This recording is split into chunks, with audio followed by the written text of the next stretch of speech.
जिस लड़की को मैं ऑनलाइन मिला था वो अचानक गायब हो गई। रात के 2 बजे थे। पूरी दुनिया सो रही थी, लेकिन उसकी आंखों में नींद नहीं थी। वो मोबाइल की स्क्रीन को बार बार देख रहा था। एक ही चैट खुली हुई थी। आखिरी मैसेज, कल बात करते हैं, अपना ख्याल रखना। और उसके बाद वो लड़की कभी ऑनलाइन नहीं आई। कहानी शुरू हुई थी लगभग 3 साल पहले, एक साधारण सी फ्रेंड रिक्वेस्ट से। उसका नाम था रिया। ना कभी मुलाकात हुई थी, ना कभी एक दूसरे को सामने से देखा था, लेकिन पता नहीं क्यों पहली बातचीत में ऐसा लगा जैसे सालों से जानते हों। धीरे धीरे चैट्स लंबी होने लगी, फिर रातें छोटी पड़ने लगी। सुबह गुड मॉर्निंग से शुरू होती और रात गुड नाइट पर खत्म। दोनों ने अपनी पसंद, नापसंद, सपने, डर, सब कुछ एक दूसरे से शेयर कर लिया था। रिया अक्सर कहती थी, कुछ लोग जिंदगी में देर से आते हैं, लेकिन सही समय पर आते हैं। और हर बार ये सुनकर उसके चेहरे पर मुस्कान आ जाती। समय बीतता गया। दोनों एक दूसरे की आदत बन चुके थे, लेकिन एक बात अजीब थी। रिया कभी वीडियो कॉल नहीं करती थी। हर बार कोई न कोई बहाना बना देती। कभी कहती नेटवर्क खराब है, कभी कहती कैमरा खराब है, कभी कहती कि वो कैमरे के सामने सहज महसूस नहीं करती। शुरुआत में उसने ज्यादा ध्यान नहीं दिया, क्योंकि उसे रिया की आवाज, उसकी बातें और उसका साथ पसंद था, चेहरा नहीं। फिर एक दिन रिया ने अचानक एक सवाल पूछा, अगर मैं अचानक तुम्हारी जिंदगी से चली जाऊं तो? वो हंस पड़ा, फिल्मी बातें मत किया करो।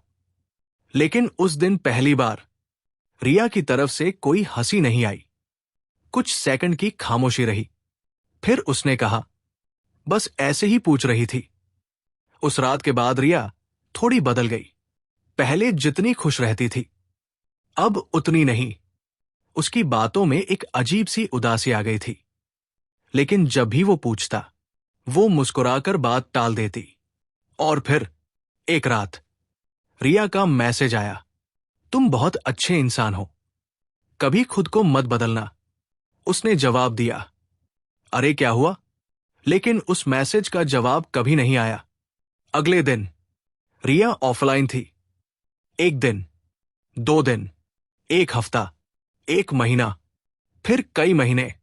उसकी प्रोफाइल वही थी, लेकिन कोई एक्टिविटी नहीं, कोई मैसेज नहीं, कोई जवाब नहीं।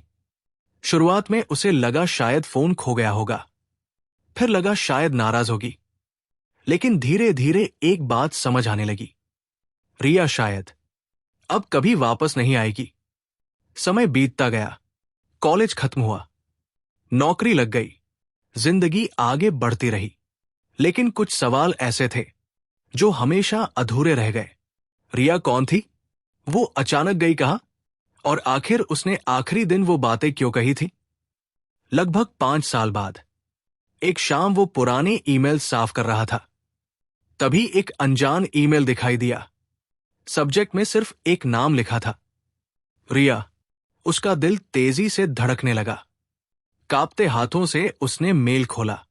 अंदर लिखा था, अगर तुम ये पढ़ रहे हो तो शायद मैं अब इस दुनिया में नहीं हूं। उसकी सांसें रुक गई। आगे लिखा था, मेरा असली नाम रिया नहीं था। मैं पिछले कई सालों से कैंसर से लड़ रही थी। जब हमारी दोस्ती हुई तब डॉक्टर मुझे सिर्फ कुछ महीने का समय दे चुके थे। उसकी आंखें भर आई। वो आगे पढ़ने लगा, मैं तुम्हें सच बताना चाहती थी, लेकिन मैं नहीं चाहती थी कि तुम मुझ पर तरस खाओ। मैं चाहती थी कि कोई मुझे एक सामान्य इंसान की तरह जाने, न कि एक मरीज की तरह। आगे लिखा था, तुम्हारे साथ बिताया हर दिन मेरी जिंदगी का सबसे खूबसूरत हिस्सा था। तुम्हें शायद एहसास भी नहीं होगा कि तुमने मुझे कितनी खुशी दी। लेकिन जब बीमारी आखिरी स्टेज पर पहुंच गई तो मुझे पता था कि मैं ज्यादा समय तक नहीं रहूंगी। इसलिए मैंने दूर जाने का फैसला किया, क्योंकि मैं नहीं चाहती थी कि तुम मुझे धीरे धीरे खत्म होते देखो। ईमेल के आखिरी शब्द पढ़ते ही उसकी आंखों से आंसू बहने लगे।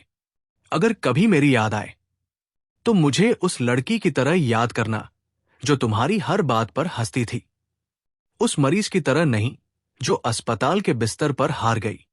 और हां, तुमसे कभी प्यार नहीं कहना चाहा, लेकिन शायद मुझे तुमसे प्यार हो गया था। अलविदा। ईमेल खत्म हो चुका था, लेकिन उसकी आंखों के सामने पूरी दुनिया धुंधली हो गई थी। 5 सालों से जिस सवाल का जवाब वो ढूंढ रहा था, आज उसे मिल गया था। रिया उसे छोड़कर नहीं गई थी, रिया उसे बचाने के लिए दूर गई थी। उस रात उसने पहली बार आसमान की तरफ देखा और मुस्कुराया, आंसुओं के बीच। क्योंकि कुछ लोग हमारी जिंदगी में हमेशा के लिए नहीं आते। कुछ लोग आते हैं हमें प्यार का मतलब सिखाने के लिए, और फिर एक खूबसूरत याद बनकर हमेशा के लिए चले जाते हैं। कभी कभी सबसे अधूरी कहानियां ही दिल में सबसे ज्यादा देर तक